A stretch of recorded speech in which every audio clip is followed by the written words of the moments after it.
अस्सलामुअलैकुम, good morning, आदाब। Welcome to my YouTube channel MT education चाले। आई होप कि आप सभी अच्छे होंगे।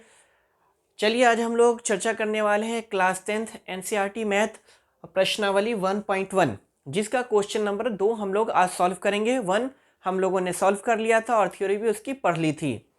तो चलिए, अगर वीडियो पर आप नए हैं तो जाकर के चैनल को सब्सक्राइब कीजिए और चैनल पर जाकर के प्लेलिस्ट खोल करके आप देख सकते हैं। चलिए बिना देर के हम लोग क्वेश्चन स्टार्ट करते हैं सॉल्व करना।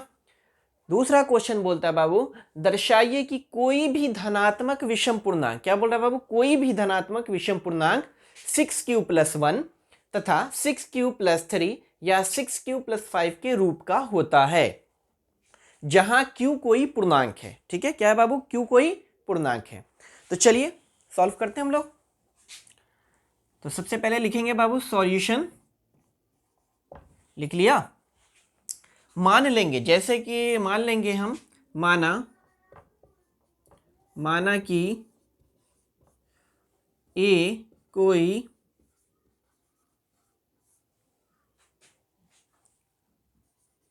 धनात्मक विषम पूर्णांक है, धनात्मक विषम पूर्णांक है।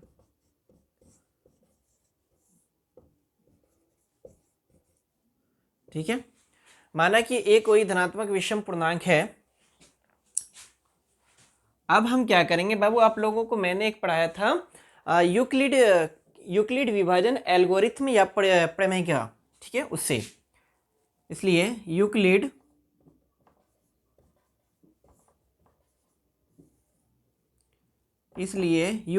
विभाजन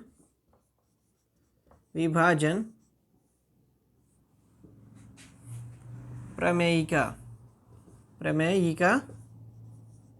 से आप एल्गोरिथम भी लिख सकते हैं। ठीक है, यूक्लिड विभाजन प्रमेयिका से। तो आपको क्या मालूम है, इससे क्या कथन मिलता है बाबू, a बराबर BQ+R। ये कथन आपके पास है, a बराबर BQ+R। जब a कोई धनात्मक विषम पूर्णांक होगा तो क्या होगा उसके लिए बाबू, a बराबर BQ+R। अब बात आती कि हम इसको किस टाइप से लिख सकते हैं, या a बराबर 6q+R। अब सोचते हुए कि सर आपने 6 कहाँ लिया, ये क्वेश्चन में दिया हुआ b की वैल्यू 6, क्या दिया हुआ बाबू, b की वैल्यू 6 क्वेश्चन में दिया हुआ है, इसलिए मैंने b की जगह पर 6 डाल दिया है। ठीक है, b की जगह पर 6 मैंने डाल दिया है। यहाँ b सभी की जगह पर देख लीजिए क्या है बाबू, 6 दिया हुआ है, इसलिए यहाँ पर 6 दिया। हम इसको मान लेंगे समीकरण 1। एकदम वीडियो पर बने रही, कहीं पर कोई दिक्कत नहीं आएगी, सही से समझिए आराम से। ठीक है, उसके बाद हम क्या करेंगे बाबू, लिखेंगे यहाँ पर हेयर। यहाँ पर एक चीज आप देख लीजिए, आर के संभव मान है। यहाँ पर लिखेंगे आर के संभव मान है। आपको मालूम होगा कि आर की जो वैल्यू होती है क्या होती है, 0 के बराबर या 0 से अधिक हो सकती, कम नहीं। ठीक है, तो पहला हो गया 0, उसके बाद 1 लेंगे, 2 3 4 5, आगे भी ले सकते हैं, डॉट डॉट 6 7 8 9 10 11, जहां तक आप चाहें वहां तक ले सकते हैं। ठीक है, तो मैं 5 तक ही लूंगा, हमें जरूरत भी 5 तक की होगी लगभग। तो चलिए अब हम लिखेंगे, यहां से काम करेंगे अपना नाउ। क्या लिखेंगे बाबू, नाउ, NOW, नाउ मतलब अब, हिंदी में लिखना चाहेंगे तो अब। ठीक है, क्या लिखेंगे बाबू, जब r बराबर, क्या है बाबू, r की वैल्यू, ये सब है, ये जितनी है सारी की सारी r की वैल्यू, क्या बाबू, r की वैल्यू है, r के संभव मान है ये। ठीक है, जब r बराबर मैं रखूं 0, क्या रखूं बाबू, जब r बराबर मैंने लिया 0, तब इस समीकरण में हम वैल्यू डालेंगे। क्या करेंगे, तब समीकरण 1 में r का मान रखने पर, r का मान रखने पर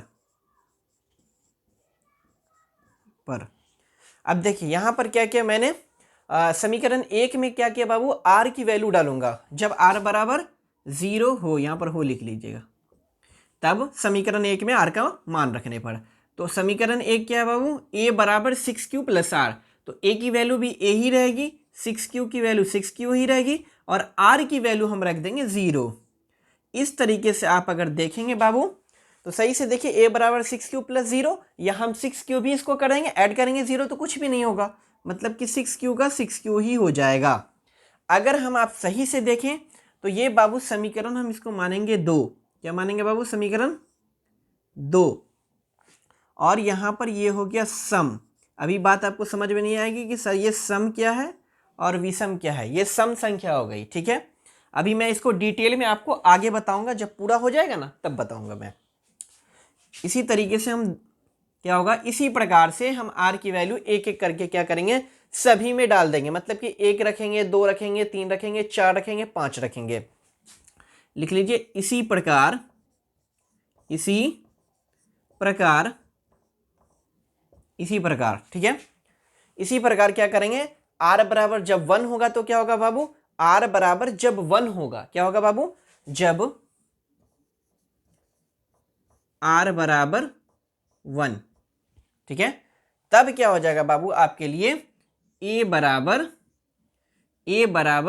6q प्लस 1, आर की वैल्यू 1, ध्यान से देखो आर की वैल्यू 1, 6q प्लस आर की वैल्यू मैंने ले लिया जब आर बराबर 1, तब क्या होगा, तब ए बराबर क्या होगा बाबू, 6q प्लस 1, ये समीकरण 3, समीकरण 3, ठीक है। इसका नाम देंगे हम विषम। क्या देंगे बाबू, विषम। अभी सब बात समझ में आ जाएगी, अभी घबराइए नहीं, अभी सब कुछ मैं एकदम क्लियर कर दूंगा आपके लिए, ठीक है। जब आर बराबर 1 तब क्या हो गया ये, जब आर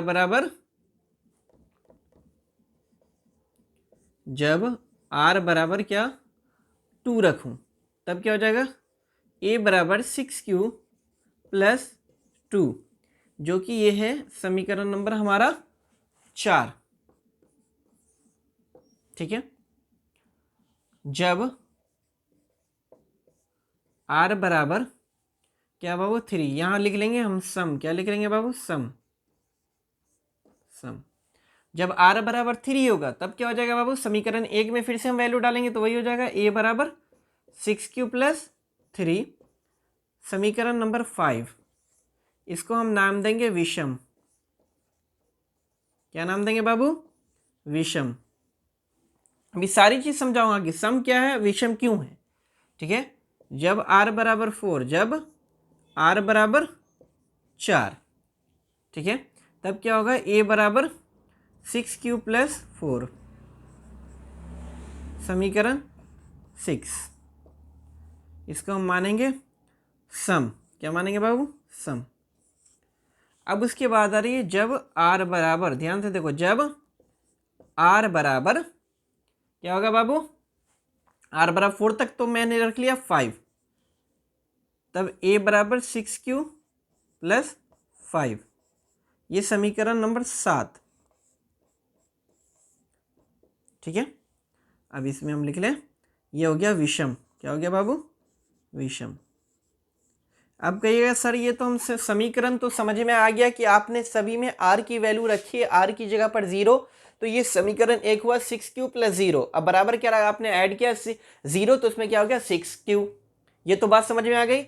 उसके बाद आपने क्या किया सर, आपने क्या है कि 1 लिया आर बराबर, तो आपने इसमें डाला तो 6q प्लस 1 हो गया, जिसको आपने समीकरण 3 मान लिया। इसी प्रकार से आपने 2 रखा तो आपने इसको सम माना, 4 माना, 5 माना, 6 माना, 7 माना, ठीक है। ये बात तो हमको समझ में आ गई, लेकिन आपने बगल में ये सम और विषम मुझे समझ में नहीं आया, तो मैं इसको क्लियर कर दूं आपके लिए। तो चलिए मैं पहले समझा देता हूं, फिर उसके बाद इसमें अतः करके हम लिख देंगे, ठीक है। तो बात समझिए कि यहां पर मैंने 6q में, यहां पर q की जगह पर कोई भी पूर्णांक हो सकता है, q की जगह पर कोई भी वैल्यू हम डाल सकते हैं। मतलब कि आपको मालूम होगा कि चर और अचर, दो शब्द है, चर और अचर। चर की वैल्यू क्या होती है, हमेशा हम चेंज कर सकते हैं, अपनी इच्छा अनुसार जो चाहे वो डाल सकते हैं। अगर मान लीजिए मैंने q की वैल्यू 1 रखा, क्या रखा बाबू, 1 रखा, तो 6q क्या बन जाएगा बाबू, 6, जो कि एक कौन सी संख्या है बाबू, सम। कौन सी संख्या है, सम। तो सम संख्या बोलते हैं उसको जो 2 के टेबल से पूरी 2 के पहाड़े से पूरा क्या होता है, कट जाता है, पूर्ण रूप से विभाजित हो जाती है। तो 6 कौन सी संख्या बाबू, सम। तो अगर हम 6 क्यू में अगर 1 डालते हैं तो क्या आता है हमारा 6, अगर 2 डालें तो क्या आता है बाबू 6 दूना 12, जो कि एक क्या है सम है, क्या है बाबू सम है, सम संख्या है, सम संख्या। ठीक है, इसी प्रकार से अगर आप मान लीजिए इसमें डाला तो ये तो आपको समझ में आ गया कि सर मैं वैल्यू डाल रहा हूं तो क्या आ रहा है सम आ रहा है। अब इसका चेक कर लीजिए 6q+1 का, तो 6q+1 मैंने q की वैल्यू कितना भी डाला, मान लो अगर मैंने 0 भी डाला तो 6 गुने 0+1 कितना हुआ बाबू 0+1 बराबर क्या हुआ 1, ये हो गया। तो ये 1 कौन सा है बाबू, ये 1 कौन सा नंबर है, ऑड नंबर है। ठीक है, इवन नंबर नहीं है। ठीक है, कौन सा बाबू विषम संख्या है, सम संख्या नहीं हुआ। फिर इसी प्रकार से आप q की वैल्यू 1 रख के देख लीजिए, 1 और प्लस ये वाला 1, तो क्या हुआ 6 और +1 कितना हुआ 7, जो कि एक विषम संख्या। तो इससे हमको समझ में आता है अगर मान लीजिए 2 भी रखते तो 6 दूना 2 रखते हैं तो 6 दूना 12, 12 में 1 जोड़ा तो 13, इस तरीके से हमारा ये 13। तो इस तरीके से आप देखते हैं कि 6q+1 क्या है सम पूर्णांक, क्या होता है बाबू सम संख्या को क्या करता है, सम संख्या को करता है, नहीं गलत जवाब, विषम संख्या को, किसको बाबू विषम संख्या को करता है। इसी प्रकार से अगर आप 6q+2 पर मैंने सम लगाया, क्या लगाया है सम, आप q की वैल्यू कुछ भी रख दीजिए और उस पूरे को कर लीजिए तो आपको क्या प्राप्त होगा देख लीजिए। ए बराबर आपको क्या प्राप्त होगा बाबू, ए बराबर ध्यान से देख लो क्या प्राप्त होगा 6q+2, तो 6q की वैल्यू आप क्या रख दीजिए बोलिए, आपको 0 समझ में नहीं आएगा तो 1 रख के देख लेते हैं। तो 6 गुने 1 और +2, यही है ना 6 गुने 1 और +2, तो क्या होगा बाबू 6 का ही 6 और +2 कितना हुआ 8, जो कि एक सम संख्या है। अब देख लीजिए कोई भी वैल्यू डाल लीजिए ये सम ही आएगा, कोई भी वैल्यू डाल लीजिए ये विषम ही आएगा। तो इस प्रकार आपको क्या दिख रहा है, ये जो क्वेश्चन क्या है कि 6q+1 6q+3, तो आप देख लीजिए कि 6q+1 ही क्या है विषम पूर्णांक आएगा और 6q+3 ही विषम आएगा और 6q+5 ही विषम आएगा और बाकी 0 जो है वो क्या है सम आएगा और 2 क्या है वो भी क्या होगा सम आएगा और 4 वाला भी क्या है आपका सम आएगा, ये विषम कभी भी नहीं आएगा। तो चलिए इस प्रकार आप समझ गए होंगे। 1 मिनट रुक जाइए, मैं इसको मेरे पास है नहीं, चलो हाथों से मिटा देता हूं, मैं आपके लिए तो इतना कर ही सकता हूं। चलिए लिख देंगे अतः,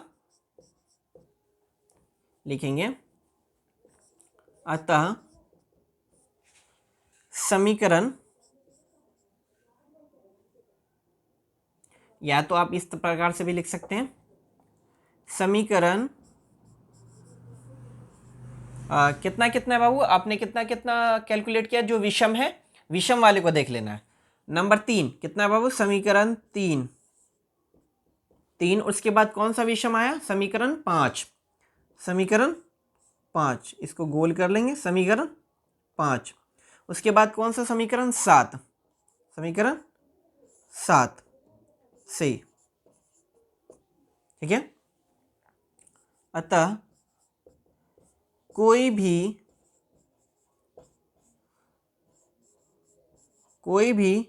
धनात्मक विषम पूर्णांक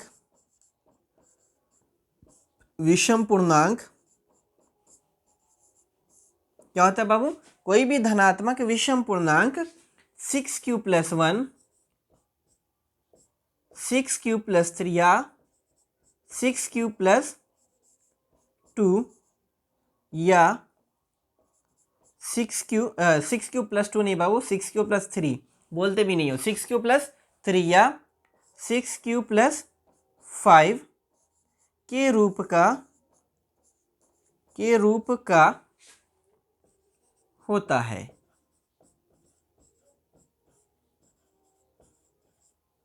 ठीक है, हैंस प्रूफ्ड।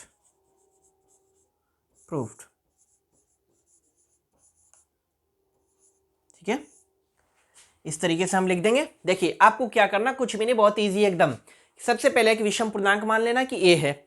आप क्या करेंगे, जो आपका प्रमेय दिया हुआ है यूक्लिड विभाजन प्रमेय, उसमें क्या कथन दिया गया उसके हिसाब से क्या करना, ए बराबर BQ+R, मतलब कि यहाँ पर जो भी वैल्यू होगी वहां पर क्या करना, बी की जगह पर डाल देना है, हो गया। उसके बाद आर के संभव मान लिख लेना है और उसके बाद क्या करना, एक एक करके समीकरण में एक एक बार करके क्या करना है, सभी वैल्यू को डाल देना और उसी तरीके से क्या करना है, साइड में समीकरण 1 2 3 4 5 करके, और लास्ट में इसी तरीके से हम लिख देंगे अतः कोई भी धनात्मक विषम पूर्णांक 6q+1 6q+3 या 6q+5 के रूप का होता है। तो चलिए, उम्मीद है कि आप लोगों को समझ में आ गया होगा। चलिए मैं आप लोगों को एक और क्वेश्चन देता हूं इस पर। चलिए मिलते हैं।